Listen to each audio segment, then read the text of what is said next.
Hi hello అండి. ఈ సంక్రాంతికి అదిరిపోయే చికెన్ ఫ్రై. నేను ఇక్కడ హాఫ్ కేజీ చికెన్ తీసుకున్నాను. ఆల్రెడీ సాల్ట్ అండ్ వాటర్ వేసి కడిగి పక్కన పెట్టానండి. ఇప్పుడు మనం ఈ చికెన్లో 1.5 టేబుల్ స్పూన్ సాల్ట్ వేస్తున్నాను. ఒక 2 టేబుల్ స్పూన్ అల్లం వెల్లుల్లి పేస్ట్, ఒక హాఫ్ నిమ్మకాయ, ఒక హాఫ్ టేబుల్ స్పూన్ పసుపు అయితే వేయండి. పసుపు వేసేసి ఒక హాఫ్ గ్లాస్ వాటర్ అయితే వేయండి. వాటర్ వేసేసి చికెన్ని కలిపేసి ఒక 2 విజిల్స్ అనేది పెట్టండి, సరిపోతుంది. ఇప్పుడు మనం ఆనియన్ని డ్రీ ఫ్రై చేద్దామండి. గోల్డ్ కలర్ వచ్చేంత వరకు ఫ్రై చేయండి. లైట్గా సాల్ట్ వేయండి, తొందరగా గోల్డ్ కలర్ అనేది వస్తుందండి. చూడండి ఫ్రెండ్స్, మనకి ఇక్కడ ఆల్మోస్ట్ బ్రౌన్ కలర్ అయితే ఆనియన్స్ వచ్చేసాయి. తీసి పక్కన పెట్టండి. ఇప్పుడు మనం చికెన్ చూద్దాం. చికెన్ చూడండి 2 విజిల్స్కి ఉడికిందండి, సరిపోతుంది.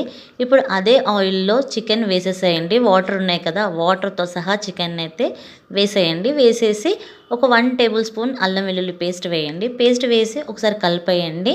కలిపేసిన తర్వాత ఇప్పుడు మనం ఫ్రై చేసి పెట్టుకున్నాం కదా ఆనియన్స్ కూడా వేసేయండి. వేసేసి ఒకసారి మళ్ళీ చికెన్ని కలపండి. చికెన్ కలిపేటప్పుడు కొంచెం స్లోగా కలపండి. నెక్స్ట్ దీంట్లో మనం కారం వేద్దాం. కారం అయితే నేను 2 టేబుల్ స్పూన్ కారం అయితే వేసాను. మీ టేస్ట్కు తగిన కారం వేసుకోండి. ఒక half table spoon garam masala. లాస్ట్లో నేను కొంచెం దీంట్లో కాజు వేసానండి.